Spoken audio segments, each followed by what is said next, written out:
بسم اللہ الرحمن الرحیم ایاک نعبد و ایاک نستعین۔ میں سب سے پہلے جناب شعیب شاہین آپ کا شکریہ ادا کرتا ہوں کہ آپ نے مجھے دعوت دی اور اسلام آباد ہائی کورٹ بار نے یہ فنکشن کی، جو کہ ملک کے جو حالات ہیں ان کے اوپر یہ سب سے بڑا یہ ڈیبیٹ رجیم چینج کی، کہ اس کا رجیم چینج اور اس کا فال آؤٹ۔ تو میں آپ کا شکریہ ادا کرتا ہوں۔ میں سب سے پہلے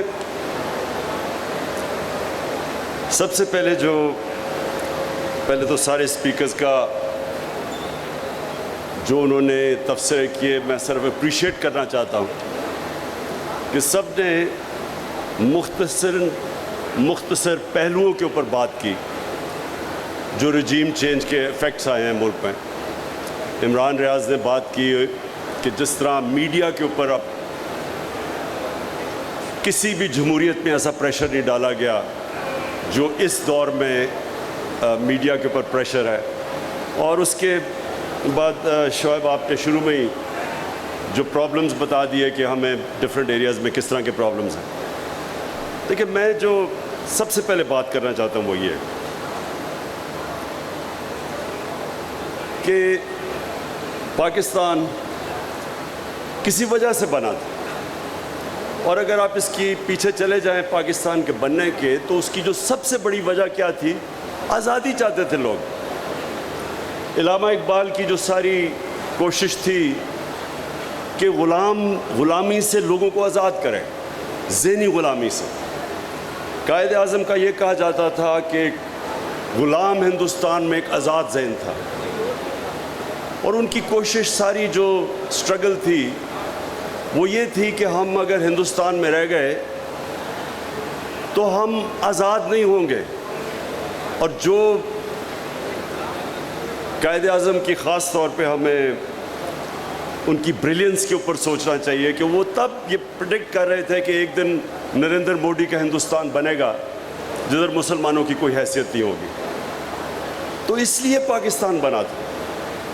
تو یہ اس لیے نہیں بنا تھا کہ ہم ایک غلامی سے نکل کے دوسری غلامی میں آ جائیں۔ اور ہمیں یہ جو نعرہ تھا پاکستان کا مطلب کیا، لا الہ الا اللہ، یہ آزادی کا نعرہ ہے کہ جب آپ یہ دعویٰ کرتے ہیں کہ اللہ تیرے سوا کسی کے سامنے نہیں جھکیں گے، تو یہ انسان کو آزاد کر دیتا ہے لا الہ الا اللہ۔ ہم اگر یہ دعویٰ کرتے ہیں اور اس میں مانتے ہیں، یہ ہمارا ایمان کا حصہ بن جاتا ہے، تو یہ ناممکن ہے کہ انسان کسی کی غلامی کرے اور قبول کرے۔ جو میری بڑی کوشش رہی، بلکہ میں نے رحمت اللہ عالمین اتھارٹی بھی بنائی، اور اس کی کوشش کیا تھی کہ ہمارے بچوں کو پتہ چلے کہ اگر یہ پاکستان ایک بڑی خواب کا نام تھا جس کے فاؤنڈنگ فادرز علامہ اقبال اور قائد اعظم تھے، تو کم از کم ہمیں پتہ تو چلے کہ یہ پاکستان کیوں بنا تھا۔ اور پھر جب ہم پاکستان کی جو آبجیکٹیو ریزولوشن جو فاؤنڈنگ فادرز نے بنائی تھی، تو اسلامی فلاحی ریاست وہ بیس تھی مدینہ کی ریاست پہ۔ اور وہ کیوں نہیں ہمارے بچوں کو پتہ کہ وہ جو مدینہ کی ریاست تھی وہ ایک دنیا کی تاریخ کا بڑا انقلاب آیا تھا اور تاریخ کا حصہ ہے۔ ہمارے بچوں کو کیوں نہیں سمجھ کہ وہ جب اللہ ہمیں حکم دیتا ہے کہ نبی صلی اللہ علیہ وسلم کی سنت پہ چلو، تو وہ جو مدینہ کی ریاست تھی ان کی سنت تھی اور وہ کی پرنسپلز پہ بنی تھی۔ اور جو اس کا سب سے بڑا پرنسپل تھا جو شمشاد صاحب آپ نے بتایا، وہ رول آف لا تھا۔ جب انہوں نے کہا کہ میری بیٹی بھی اگر جرم کرے گی تو اس کو سزا ملے گی، جب ہمارے نبی صلی اللہ علیہ وسلم نے کہا کہ تمہارے سے پہلے بڑی قومیں تباہ ہوئیں جو چھوٹے چور کو جیل میں ڈالتی تھی لیکن طاقتور آدمی کو این آر او دے دیتی تھی، یعنی اس کو امیونٹی دے دیتی تھی۔ یہ اگر آج آپ سٹڈی کریں ڈیولپنگ ورلڈ، تو ساری ڈیولپنگ ورلڈ کا یہ مسئلہ ہے۔ وہ طاقتور کو نہیں پکڑ سکتے، وہ صرف چھوٹے چوروں کو جیلوں میں ڈالتے ہیں۔ جو فیکٹ آئی پینل کی رپورٹ ہے جو یونائٹڈ نیشن سیکرٹری جنرل نے ایک فیکٹ فائنڈنگ پینل بنائی کہ کیوں ڈیولپنگ ورلڈ غریب ہوتی جا رہی ہے اور امیر ملک امیر ہوتے جا رہے ہیں، تو ایک جو مین چیز کیا آئی سامنے کہ ہر سال 1700 ارب ڈالر غریب ملکوں سے چوری ہو کے منی لانڈر ہو کے امیر ملکوں میں یا آف شور اکاؤنٹس میں چلا جاتا ہے، اور اسی پینل کے مطابق 7,000 ارب ڈالر پڑا ہوا ہے چوری کا غریب ملکوں کا آف شور اکاؤنٹس میں، ٹیکس ہیونز میں۔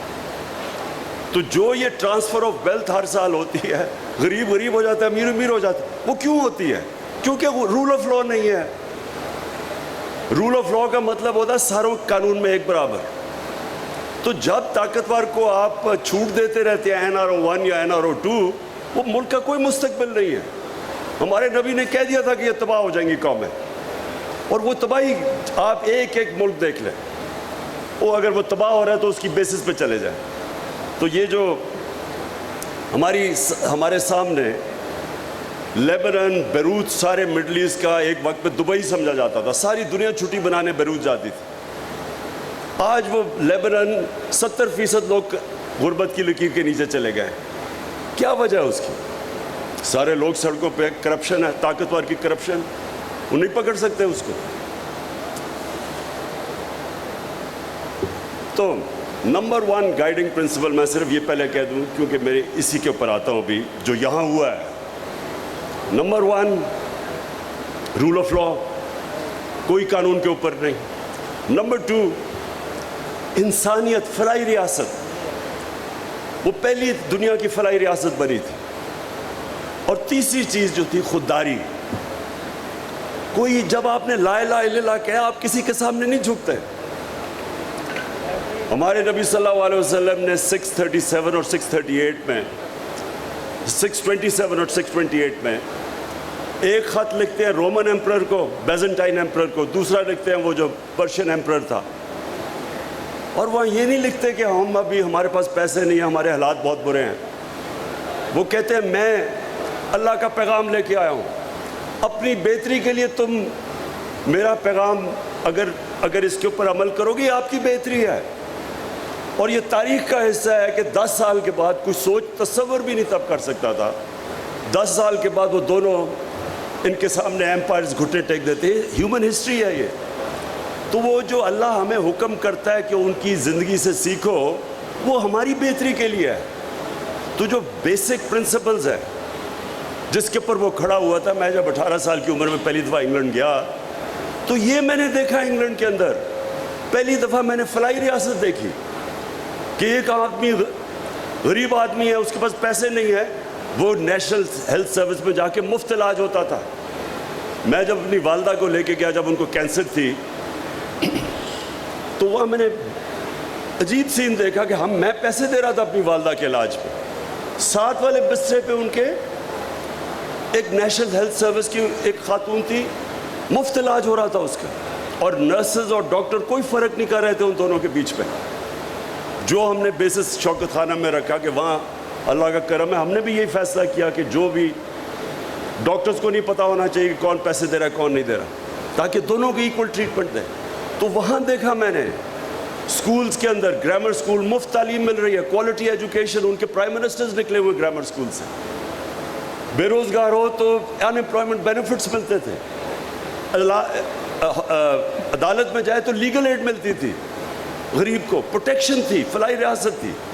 اور رول آف لا آپ کے سامنے ابھی ہوا ہے کہ جب ہم 1100 ارب روپے کی چھوٹ دے رہے ہیں بڑے بڑے ڈاکوؤں کو، وہ برطانیہ کے اندر نو کانفیڈنس ہو رہا ہے بورس جانسن پہ، کس چیز پہ؟ کہ جی وہ اس نے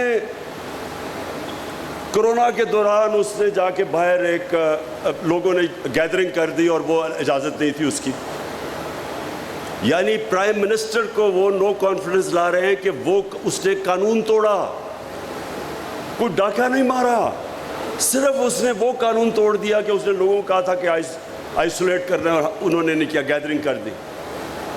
نو کانفیڈنس موشن اپنی پارٹی نے پاس کیا۔ سو جو رول آف لا اور جو انسانیت وہاں میں نے دیکھی، ہمارے ملک تو بنا ہی تھا ہمارے تو جو فاؤنڈنگ فادرز کی مشن سٹیٹمنٹ ہے، ہم تو اس کے آس پاس بھی نہیں کبھی آئے۔ ہمارے تو یہ دو طبقے چل رہے تھے, ایک رولنگ کلاس, ساری اپرچونٹیز ان کے ہاتھ میں, چھوٹے سے طبقے, باقی لوگوں بیچاروں کے پاس بنیادی ضروریات نہیں. تو آپ آ جائیں اس کے اوپر. میں صرف اب رجیم چینج کی بات کرنا چاہتا ہوں.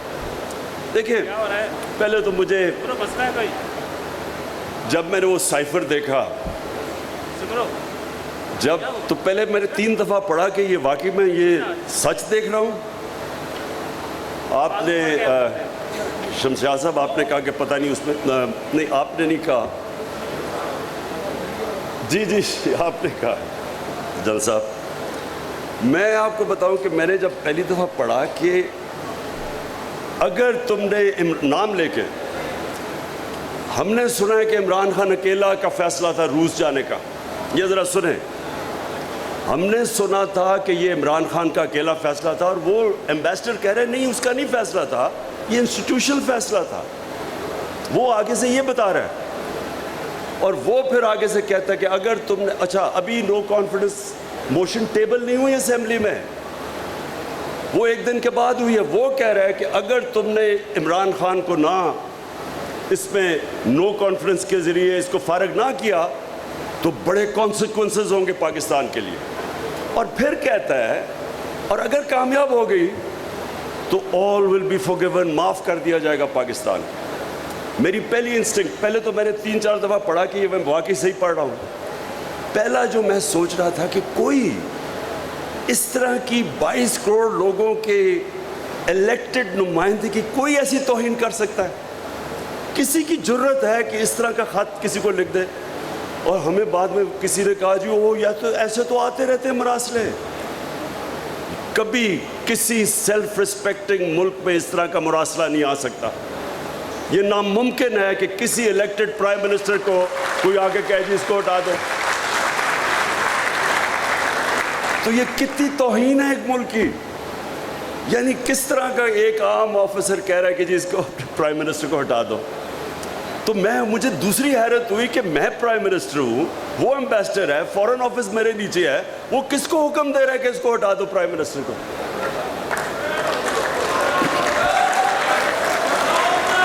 اور اس کے بعد ذرا تماشا دیکھیں.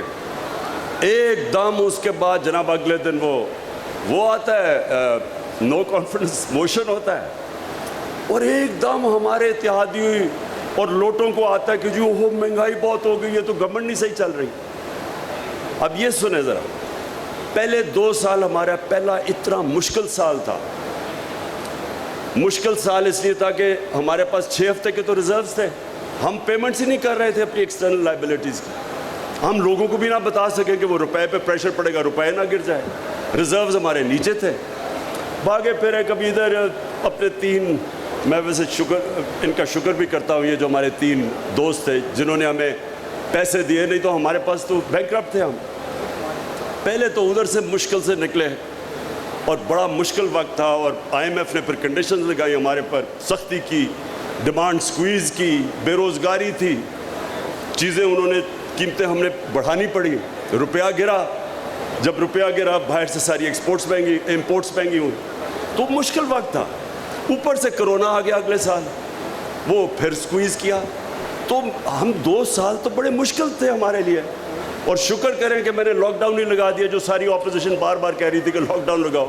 لاک ڈاؤن کہتے تو ویسے ہی ہمارا بیڑا غرق ہو گیا تھا. جس دنیا میں ملک میں لاک ڈاؤن لگایا, ذرا دیکھے تو صحیح, ان کی اکانومیز تو اجڑ گئی. ہم پہلے ہی بری حالات میں تھے. ساروں نے 3 مہینے میں نے سارا پریشر برداشت کیا, نہیں لگایا لاک ڈاؤن پوری طرح, اور اپنی اکانومی بچائی. یہی IMF تھی. ان سے میں نے بات کر کے کنسٹرکشن سیکٹر کے لیے کنسیشنز لی, کیونکہ روزگار تو انہوں نے دینا تھا. انہی کے ساتھ ہم نے بات کر کے اپنے تھوڑے ٹیکس کم کروائے, ہم نے انسینٹیوز دیے. تو 2 سال تو بڑے مشکل تھے. لیکن تیسرا اور چوتھا سال, 17 سال کے بعد, اب ذرا اکنامک گروتھ ریٹ دیکھ لیں. 17 سال کے بعد سب سے بہتر 2 جس میں ہماری معیشت اوپر گئی, جس میں ہماری ویلتھ کریشن ہوئی, اور سسٹینیبل گروتھ کی طرف جا رہا تھا. مطلب کہ سارے سیکٹرز گرو کر رہے تھے. Service sector, industry, large scale manufacturing جب اوپر آتی ہے, اس کا مطلب روزگار بھی ملتا ہے, ویلتھ کریشن ہوتی ہے. اور کنسٹرکشن سیکٹر کے ریکارڈ گروتھ ہوئی.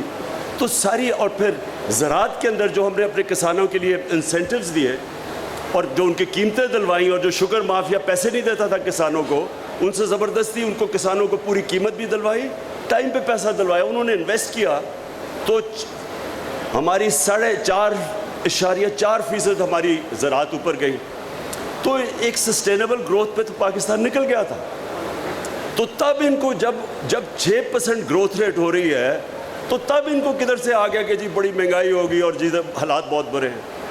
وہ شکر ہے کہ ابھی 2-3 نے بول ہی دیا اسمبلی میں, سچ نکل ہی گیا ان کے منہ سے کہ وہاں حالات تو اچھے تھے. تو اب ہمیں کدھر سے ٹیلی فون آ رہے تھے اور وہ تو سامنے آ گیا اب سب کے. تو جو لوگوں نے جا کے سب سے پہلے لوٹے ہوئے, ہمارے پاس سارا ریکارڈ ہے کہ کون کون امریکن ایمبیسی میں جا رہا تھا. جو لوٹے ہوئے وہ سارے امریکن ایمبیسی میں. اب امریکن ایمبیسی کا کیا کام ہے, یہ بھی سوال پوچھے. میں کیوں چاہتا ہوں کہ سپریم کورٹ, میں کیوں چاہتا ہوں کہ اس کے اوپر پوری ایک جوڈیشل انکوائری بنے.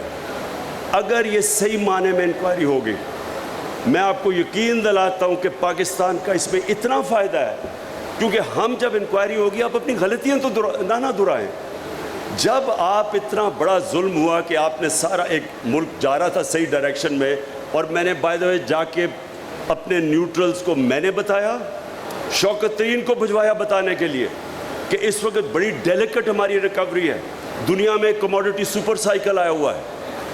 اس وقت اگر ہم نے اس کو ڈی سٹیبلائز کیا ملک کو, یہ سنبھال نہیں سکیں گے آپ اکانومی, کیونکہ اس وقت اگر روپیہ گرنا شروع ہو گیا, ہمارے پاس ریزروز ہی اتنے نہیں ہیں اور ہمیں مشکل پڑی ہوئی ہے, کیونکہ قیمتیں اوپر, کموڈٹی پرائسز اوپر گئے ہوئے, تیل اوپر گیا ہوا تھا.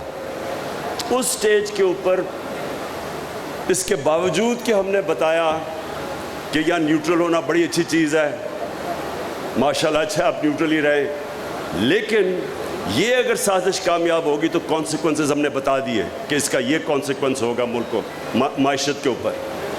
اس کے بعد جب وہ چینج لے کے آئے اور یہ جو نیا سیٹ اپ آیا, میں آپ سے نہیں, میں پہلے دن سے کہہ رہا ہوں, جب سے میری پہلی تقریر تھی جب میں پرائم منسٹر بنا, میں نے تب کہا کہ یہ سارے اکٹھے ہوں گے, جمہوریت کے نام پہ ہوں گے. ابھی وہ ڈیموکریٹک موومنٹ کا نام نہیں آیا تھا, جمہوریت کے نام پہ سب اکٹھے ہوں گے, اور ایک ہی ان کا انٹرسٹ ہوگا کہ کسی طرح بلیک میل مجھے اتنا کرے کہ این آر او مل جائے. میں اب یہ جو موہت پیرزادہ نے بات کی کہ اس نے مجھے آ کے بتایا, پہلے وارن کیا, وہ تو مجھے ساری خبریں آ رہی تھی 1 سال سے کہ کیا ہو رہا ہے. خبریں تو مجھے 1 سال سے آ رہی تھی کہ پلان کیا بنا ہوا ہے. لیکن میں آپ کو آج بتا رہا ہوں کہ ایک چیز میرا ذہن نہیں مان رہا تھا, اور وہ یہ نہیں مان رہا تھا کہ کیا یہ شہباز شریف کو پرائم منسٹر بنا دیں گے, کیا آصف زرداری پھر سے اقتدار میں آ جائے گا. یعنی یہ میں اس لیے آپ کو کہہ رہا ہوں, دیکھیں جو بھی پاکستان کا سوچتا ہے, جس کے باہر اربوں ڈالر نہیں پڑے ہوئے, جس کا جینا مرنا اس ملک پہ ہے, تو وہ یہ سارے یہ سوال پوچھیں گے کہ وہ جو 30 سال سے 2 خاندان اس ملک کے اوپر مسلط ہے, میں نہیں کہہ رہا کہ انہوں نے یہ کتنے کرپٹ ہیں. آپ ان کے باہر کتنے اخباروں کے اندر ان کے اوپر آرٹیکلز آئے ہوئے ہیں ان کی کرپشن کے اوپر, انٹرنیشنل میں بات کر رہا ہوں, BBC کی ڈاکیومنٹریز آئی ہوئی ہیں ان کی کرپشن پہ, ہم نے تو نہیں نکالی. کرپشن کے کیسز ان کے اوپر اتنے ہیں کہ آپ کو سمجھ نہیں آتی کس کیس کے اوپر بات کریں. جو NRO-1 لیا انہوں نے, جو جنرل مشرف نے اتنا بڑا ظلم کیا اس ملک کے اوپر, میں نے سب سے زیادہ شور مچایا اس کے اوپر کہ وہ سرے محل جو آصف زرداری بار بار کہتا تھا کہ یہ ہمارا نہیں ہے, اور یہ انہوں نے کنٹیسٹ بھی کیس نہیں کیا جب پاکستانی گورنمنٹ نے انگلینڈ میں کیس کیا, وہ بیکیا اس کے پیسے پاکستان کو آنے تھے. $60 ملین پڑے ہوئے تھے سوئٹزرلینڈ میں, وہ پورا کیس میچور ہو گیا تھا, وہ پیسے پاکستان کو آنے تھے. NRO دے کے وہ معاف کر دیا, وہ جو پاکستان کو وہ انہوں نے وہ بھی ہضم کر لیا. نواز شریف کا اتنا اوپن اینڈ شٹ کیس ہے حدیبہ پیپر مل کا, جس میں اسحاق ڈار کی کنفیشنل سٹیٹمنٹ ہے, بینک اکاؤنٹس ہیں کہ کو قاضی فیملی لنڈن میں بیٹھی ادھر پیسہ. یہ ساری چیزیں تو پروون تھی. وہ NRO-1 دیا گیا, وہ ساری معاف کی گئی. 10 سال کی کرپشن انہوں نے کی. ان کے دور کے سارے کیسز ہیں 95%. ہمارے تو دور کے کیسز ہی نہیں ہیں. ہمارا تو صرف ایک TT کا کیس ہے شہباز شریف کا, اور ایک جو مقصود چپڑاسی والا کیس ہے FIA کا. باقی تو سارے پرانے کیسز ہیں. تو وہ کیسز جو ہمیں 3.5 سال کہہ رہے تھے, اور یہ اسحاق ڈار ان کے دور میں بھاگا ہے, نواز شریف کے بیٹے ان کے دور میں بھاگے, یہ داماد شہباز شریف کا اس کے دور میں بھاگا ہے. تو ہمارے دور کے تو صرف ہمیں بلیک میل کیا جا رہا تھا NRO دینے کا. تو میرا پوائنٹ یہ ہے کہ کیسے کوئی سوچ سکتا تھا ان کو ملک کے اوپر لانے کے لیے. کون ملک کے اوپر اتنا ظلم کر سکتا ہے کہ شہباز شریف, جس کو سزا ہونے والی تھی, انڈر ٹرائل تھا, اس کا کیس میچور تھا, کیسے کوئی اس آدمی کو اس ملک پہ مسلط کر سکتا ہے؟ یا تو یہ سمجھے, یا تو ہم یہ سمجھے کہ وہ شاید وہ یہ سمجھ رہے تھے کہ اتنا بڑا جینیس ہے یہ, کہ یہ اتنا بڑا صبح 7 بجے اٹھ کے آفس پہنچ جاتا ہے, یہ اتنا زبردست کام کرے گا کہ ملک کو اٹھا لے گا.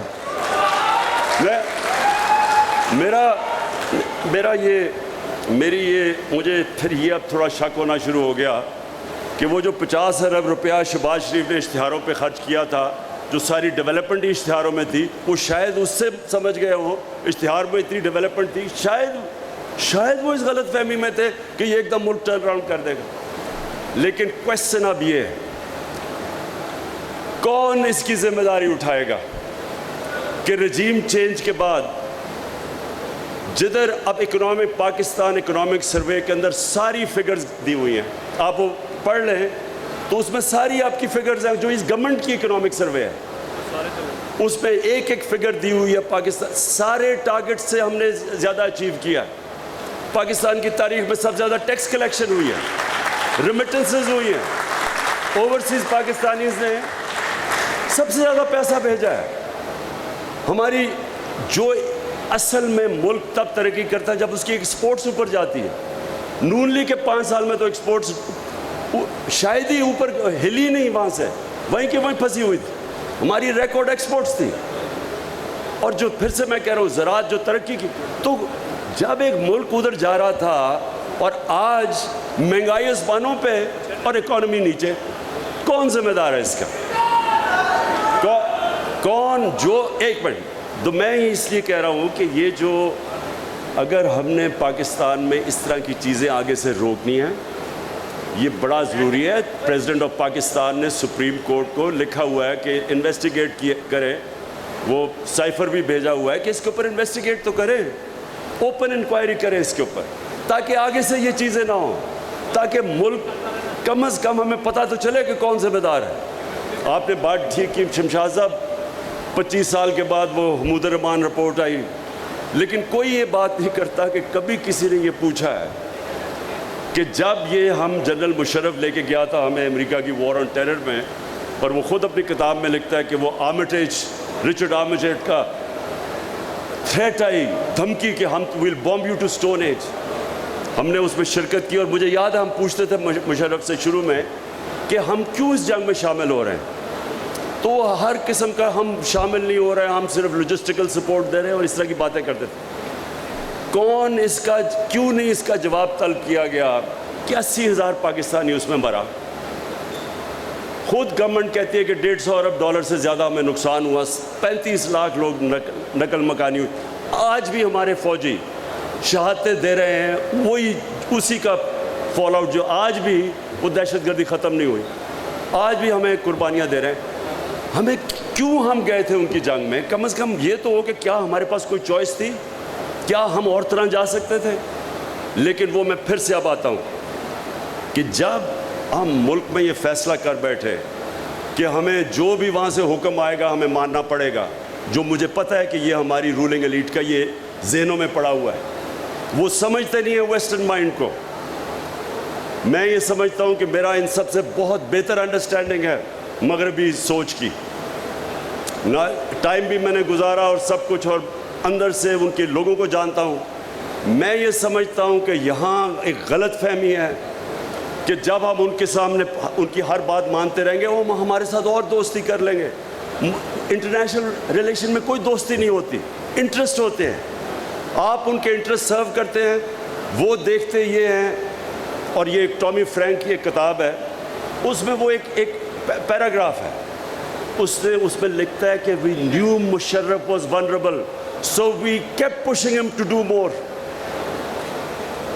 ایک لکھتا ہے ایک مائیکل شور جو اس سارے ایریا کا CIA چیف تھا, وہ بھی پڑھنے والا ہے. اس کا ایک آرٹیکل ہے ہفنگٹن پوسٹ میں 2008 کے قریب. وہ کہتا ہے کہ مشرف سے اتنے ہمارے امریکنوں کے اتنے ڈرٹی کام نہ کرواؤ, یعنی وہ کام نہ کرواؤ اگینسٹ پاکستان's نیشنل انٹرسٹ, ملک کے مفادات کے اگینسٹ اس طرح کے کام نہ کرواؤ کہیں ہمارا اتنا بڑا ایلائی ہے یہ پاکستانی لوگ اس کو ہٹائی نہ دیں. یعنی اور وہ کہہ رہا ہے کہ قبائلی علاقے میں اس نے سول وار کروا دی, وہ لکھتا ہے اس میں, اور اس نے اپنے لوگوں کو اپنے خلاف کر دیا ہماری خدمت کرتے ہوئے. تو ہم یہاں بار بار ثابت کر رہے تھے کہ جی یہ ہماری جنگ ہے اور یہ اور وہ, تو کبھی اس کے اوپر ہوا ہے ایک ملک کتنی بھاری اس کی قربانی دے, اس کے بعد ایک لفظ اپریسیشن کا نہ ہے امریکنوں سے جن کے لیے قربانی دی ہے. بلکہ اس کے علاوہ آپ دیکھیں ہر وقت کے two face double game Pakistan, یعنی برائی سنی ہماری. تو کیوں ہم نے کبھی اسیس کیا ہے کہ اتنا بڑا ملک کو نقصان پہنچا؟ اور اس کی بھی یہ وجہ تھی کہ جو لوگ اس میں ملوث تھے, جو لے کے گئے تھے, وہ چاہتے ہی نہیں انکوائری. اور آج بھی جو طاقتور ہے, وہ جو بینیفیشریز ہیں یہ جو رجیم چینج کے, وہ کوئی نہیں چاہتا کہ انکوائری ہو اس کے اوپر. لیکن انکوائری اس ملک کے مستقبل کے لیے ضروری ہے. اگر ہم یہ چپ کر کے ایکسیپٹ کر لیں گے کہ باہر سے, اب دیکھیں ان کا کیا انٹرسٹ ہے, ان کا تو سمپل انٹرسٹ ہے. ان کا انٹرسٹ یہ ہے کہ پاکستان میں پھر جی حضور کرنے والے لوگ آ جائیں, اور ان کو سوٹ کرتا ہے. آپ سارے امریکن رجیم چینج دیکھ لیں, کرپٹ لوگ ان کو سوٹ کرتے ہیں کیونکہ وہ پلائبل ہوتے ہیں. اپنے ملک میں کوئی ضمانت پہ ہو, آپ اس کو چپڑاسی بھی نہیں رکھوا سکتے ان کے ملک میں. کوئی نوکری ڈھونڈ کے دکھاتے ضمانت پہ آدمی, وہ اتنی اسٹرکٹ ان کی مورل سٹینڈرڈز ہیں. ہمارے ملک میں وہ اس لیے یہ پریفر کرتے ہیں کیونکہ ان کو پتہ ہے, ان کو سارا پتہ ہے کہ ان کے پیسے کدھر پڑے, اور ان کو پتہ ہے کہ یہ کنٹرولبل ہے. سو وہ تو چاہتے ہیں ایسے لوگ ہیں کہ بجائے فتح کرنے کے ہر چیز پاکستان ان کی مان لے. ہمارے انٹرسٹ میں کیا ہے؟ کیا ہمارے انٹرسٹ میں ہے کہ اس طرح کے چور اوپر بیٹھ جائیں؟ اگر آپ نے کسی ملک کو تباہ کرنا ہے, آپ کو یقین کوئی کسی دشمن کی ضرورت نہیں ہے, اس طرح کے چوروں کو اوپر بٹھا دیں. اور آپ کے سامنے ہے کون سی قیامت آ گئی ہے 2.25 مہینے میں کہ سارا پاکستان کی اکانومی نیچے چلی گئی ہے.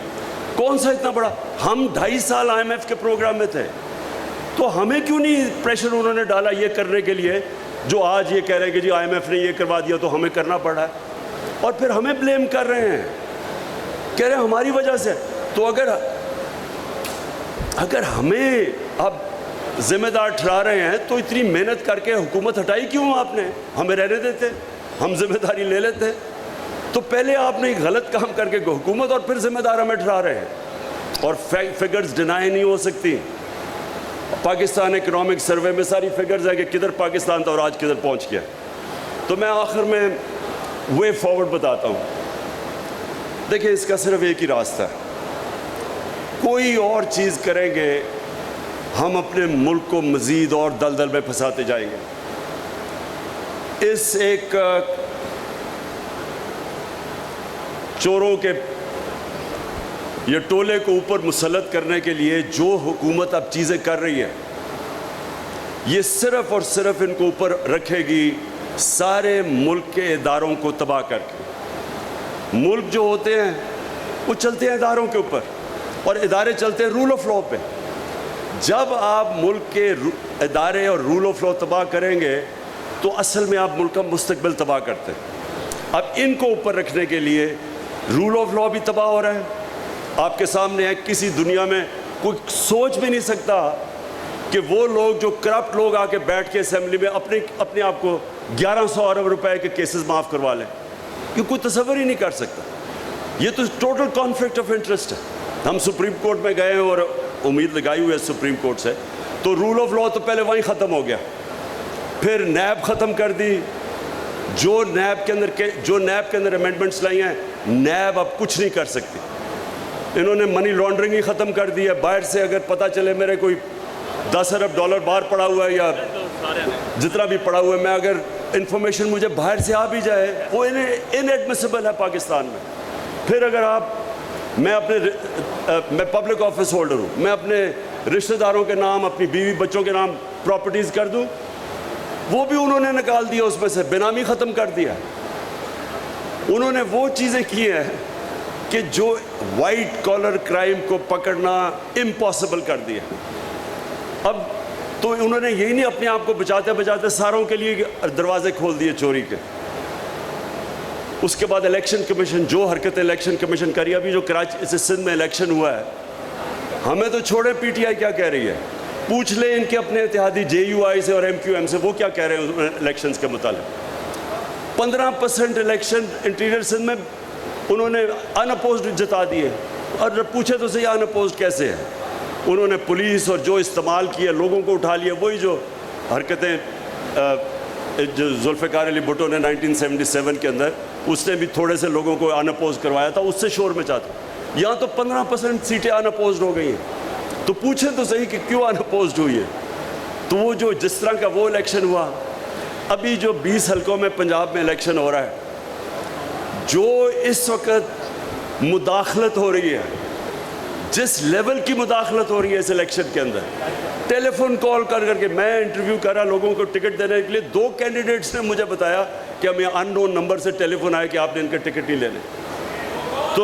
تو جس لیول کی مداخلت ہے، اب اگر اسی طرح کے انہوں نے الیکشن کروانے ہیں، الیکشن کمیشن ڈسکریڈیٹڈ، وہ ہو ہی رہی ہے.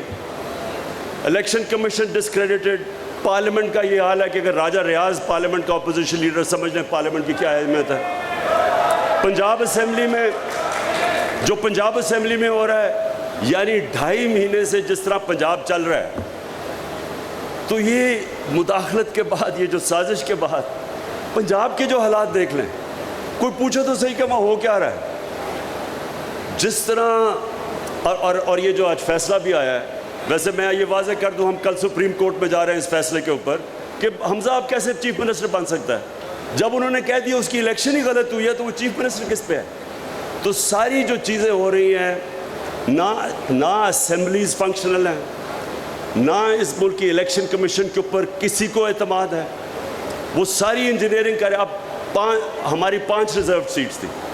سیدھا قانون تھا کہ جناب جیسے ہی ہماری جو لوٹے گئے تو 5 نئے آنے چاہیے تھے. وہ آئین میں ہے. وہ 3 ہفتے لگا دیے اس کے اوپر.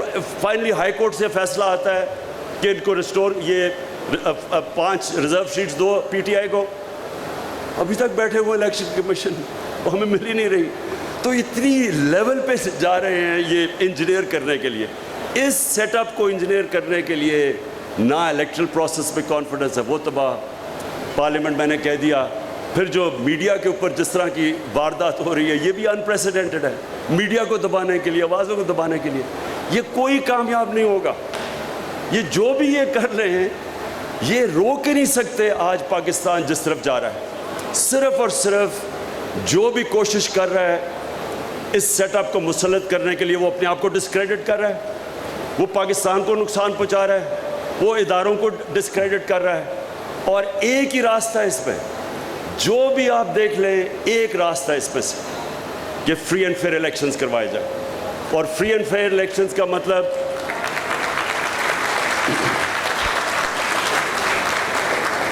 کریڈیبل الیکشنز، جس الیکشنز کی کریڈیبلٹی ہو. وہ الیکشن نہ یہ جو بھی اس وقت پنجاب میں ہو رہا ہے، یہ جو سندھ میں الیکشن کروائے گئے ہیں، اس الیکشن سے مزید اور انتشار بڑھے گا. جدھر ملک کی معیشت پہنچ گئی ہے اور جس طرف جا رہی ہے، مجھے خوف یہ ہے کہ وہ اس پوائنٹ پہ چلی جائے گی جب جو بھی بیل آؤٹ کرے گا، وہ پھر جب جو کنڈیشن، جو اس کے لیے شرائط مانگے گا، وہ پاکستان کی جو سوورنٹی ہے وہ کمپرومائز کی جائے گی. ان لوگوں کو تو فرق نہیں پڑتا. جن لوگوں کو پیسے سے پیار ہے، جو صرف اپنی کرپشن بچانے کے لیے آئے تھے اور اپنی مزید کرپشن کرنے کے، ان کو تو فرق ہی نہیں پڑتا کہ پاکستان جو ایک عظیم خواب کا نام تھا. میں ہمیشہ سمجھتا ہوں کہ وہ کسی وجہ سے بنا تھا. ان کو تو فرق ہی نہیں پڑتا کہ اگر ہم کشمیریوں کی سٹرگل کی قبر کھود دیں, ہم ہندوستان سے ٹریڈ بھی شروع کر دیں, جو کشمیر میں ہو رہا ہے اس کو نظر انداز کریں, جو پہلے بھی کیا تھا نواز شریف نے, ملا ہی نہیں تھا حریت ممبر سے جب وہ موڈی کی وہ کورونیشن پہ گیا. نہ ان کو فرق پڑتا ہے. ابھی میں سن رہا ہوں کہ جی اسرائیل کو ہم ایکسیپٹ کر لیں یا اسرائیل سے ہمیں فائدے ہو سکتے ہیں. تو اگر آپ کا نظریہ ہی نہیں ہو تو کچھ بھی کر لیں. ان کو یہ بھی نہیں فرق پڑتا بیسز رکھیں, کیونکہ ان کو یہ نہیں کہ جو ہمارے 80,000 لوگ مرے تھے کسی کی کانفلکٹ میں شرکت کرنے کے, ان کو اس کا بھی نہیں ہے کہ بس جی ڈالر آ جائیں گے تھوڑے سے. تو جن کا نظریہ ہی نہیں ہے ان کے لیے تو کوئی پرابلم نہیں ہے. لیکن جو ہماری طرح کے لوگ سمجھتے ہیں کہ پاکستان ایک بڑے نظریے کا نام تھا اور اس کا نعرہ تھا, عظیم نعرہ تھا کہ اے اللہ تیرے سوا کوئی اور خدا نہیں ہے, تو وہ ان کے لیے تو یہ اگر اسی طرح ہی رہنا تھا تو بنا کیوں پاکستان پہ؟ اگر آپ نے یہی کمپرومائزز کرنی ہے تو وہ کہتے ہیں نا those who don't stand for any thing fall for every thing, کہ آپ کا جب کوئی نظریہ ہی نہیں ہے تو کسی چیز بھی مان لو. اس لیے یہ بڑا اصل میں یہ دو نظریوں کا فرق ہے. ایک یہ وہ مٹیریلز جو ذات کے لیے آئے ہیں, جو 30 سال سے بیٹھے ہوئے دو خاندان, جنہوں کو کوئی فرق نہیں پڑا کہ ایمل کانسی کو پکڑا دو, ان کو کوئی فرق نہیں پڑا جب وہ رمزی یوسف کو پکڑا دو, ان کو پاکستان کے قانون بائی پاس کر کے, کوئی فرق نہیں پڑا جب وہ ریمنڈ ڈیوس نے دو لوگوں کو گولیاں مار دی مزنگ شہر کے بیچ میں, اس کو واپس دے دو. ان کو تو کوئی فرق ہی نہیں پڑتا. یہاں جب 400 ڈرون اٹیک ہوئے ان دونوں کے دور میں, کوئی شرم نہیں ان کو آئی کہ کبھی کوئی دنیا اجازت دیتی ہے جج, جوری اور ایکسیکیوشنر کسی کو بننے کے لیے کہ آپ ہی فیصلہ کریں. 8,000 دور آدمی بیٹھ کے کمپیوٹر گیم سے لوگ مار رہے ہیں یہاں پاکستان میں, اور یہ دونوں لیڈر چپ کر کے بیٹھے ہوئے تھے. ان کو کیا فرق پڑتا ہے اس سے؟ فرق تو ان لوگوں کو پڑتا ہے جو سمجھتے ہیں, اور جو اکثریت ہے اس ملک کی اکثریت بلیو کرتی ہے نظریہ پاکستان میں. آج جو یہ لوگ نکلے ہیں, میں آپ کو خود بتاؤں کہ میں خود حیران تھا جس طرح پبلک نکلی ہے, لیکن میں نے اس نتیجے پہ آ گیا ہوں کہ جو اکثریت ہے اس ملک کی وہ ابھی بھی اس خواب کے پیچھے ہے. یہ اوپر ہے جو تھوڑی سی ایک ایلیٹ, جو کرپٹ ایلیٹ ہو چکی ہے, جس کا صرف ذاتی مفادات کے لیے وہ سمجھتے ہیں پاکستان بنا تھا. یہ صرف ان کا ایشو ہے. باقی عوام ابھی بھی بلیو کرتی ہے اس نظریے پہ. اور لاسٹ چیز میں ایک آپ کے لیے ایاز آخر میں یہ ایک آپ نے بات کی ایکسٹینشن کی, میں اسی کے اوپر اپنی تقریر ختم کرتا ہوں. دیکھیں, میں نے بڑا زندگی میں ایک عام سا آدمی ہوں, بڑی غلطیاں کی ہیں زندگی میں, لیکن میں نے جو کرکٹ کے اندر میں باقیوں سے آگے اس لیے نکلا کہ میں ہمیشہ اپنی غلطیوں کی انالیسس خود کرتا تھا, اپنا سب سے بڑا کرٹک تھا, اور ہمیشہ کوشش کرتا تھا کہ جو میں غلطی کرتا ہوں اس کو کریکٹ کیا جائے. اور میں یہ دنیا میں کسی بھی انسان کی, معاشرے کی, ادارے کی پروگریس میں صرف ایک ہی طرح پروگریس کرتا ہے کہ اپنی انالیسس کرے, اپنی غلطیاں دور کرے اور پھر وہ آگے بڑھتا ہے. میں نے یہ 3.5 سال جو حکومت میں بیٹھا, اللہ نے موقع دیا, یہ تھے میرے سب سے مشکل 3.5 سال زندگی کے, لیکن انہوں میں نے بڑی چیزیں سیکھی. اور میں یہ سمجھتا ہوں کہ جب اتنے بڑے چیلنجز تھے, کیونکہ چیلنج بہت بڑا تھا, کیوں ایک کرائسس تو تھا نہیں. ہر روز صبح اٹھتے تھے, اچھا جی وہ ادھر پی آئی اے بینکرپٹ ہے, ریلوے کا یہ, ہر دوسرے دن کوئی نیا کرائسس ہوتا تھا کہ پیسے نہیں ہیں جی اب. سو اس کرائسس کے اندر, کرائسیز کے اندر بڑی چیزیں میں نے سیکھی. میں سمجھتا ہوں کہ میری جو ایجوکیشن ان 3.5 سال میں وہ زندگی میں نہیں ہوئی. ایک صرف میں آپ کو چیز بتاؤں کہ میں نے یہ ساری چیزیں نوٹ کی, یہ جو آپ اپنے ابھی بات کی مداخلت کی, بالکل یہ آپ ٹھیک کہتے ہیں, ایکسٹینشن کی, کہ ہمیشہ ملک ادارہ ترقی کرتا ہے رول آف لاء پہ. آج شوکت خانم ایک انٹرنیشنل لیول کے 2 ہاسپٹلز ہیں, وہ صرف رول آف لاء پہ ترقی کرتے ہیں, میریٹوکریسی پہ کرتے ہیں. آج چائنا کی جو سب سے بڑی وجہ ہے تیزی سے اوپر آنے کی, ان کی بڑا زبردست الیکٹرل پالیٹکس, الیکٹرل ڈیموکریسی نہیں ہے, لیکن میریٹوکریسی کا زبردست سسٹم ہے. میریٹوکریسی اور رول آف لاء ساتھ ساتھ جاتے ہیں. لیکن ہمارا مسئلہ یہ تھا کہ اتنے زیادہ پرابلمس تھے کہ میں صبح اٹھ کے ہمیشہ سوچتا تھا کہ آج میں نے کتنے پرابلمس کو ڈیل کرنا ہے، کہ میں نے پھر پرائرٹائز کرتا تھا کہ آج میں صرف یہ پرابلمس کو ڈیل کروں گا، کیونکہ آپ ساروں کو تو کر ہی نہیں سکتے تھے۔ ملک کے اندر ایک انسٹیٹیوشنل بریک ڈاؤن ہے، اور وہ آیا 30 سالوں سے دیر سے آ رہا تھا۔ جب آپ مارشل لاء لگاتے ہیں تو سب سے پہلے ادارے ختم ہو جاتے ہیں، رول آف لاء ختم ہوتا ہے۔ اور جو ہمارے ڈیموکریٹس تھے انہوں نے کبھی بھی ان کا رول آف لاء ایشو نہیں تھا۔ Relaxation of all the rules تو نواز شریف نے شروع کیا تھا۔ Relaxation of all the rules means rule of law کو توڑنا۔ سو جو ملک کے مسئلے تھے جو میں نے اسٹڈی کرتا گیا over the period of time, میں آپ کو یہ کہہ دوں کہ یہ آپ بات بالکل ٹھیک کہہ رہے ہیں، لیکن اس جو کانٹیکسٹ میں آپریٹ کر رہا تھا مجھے بڑا کیئرفلی دیکھنا پڑتا تھا کہ یہ مسئلے ہیں اور میں سارے نہیں ڈیل کر سکتا ایک وقت، تو پھر مجھے پک اینڈ چوز کرنا پڑتا تھا، پرائرٹائز کرنا پڑتا تھا۔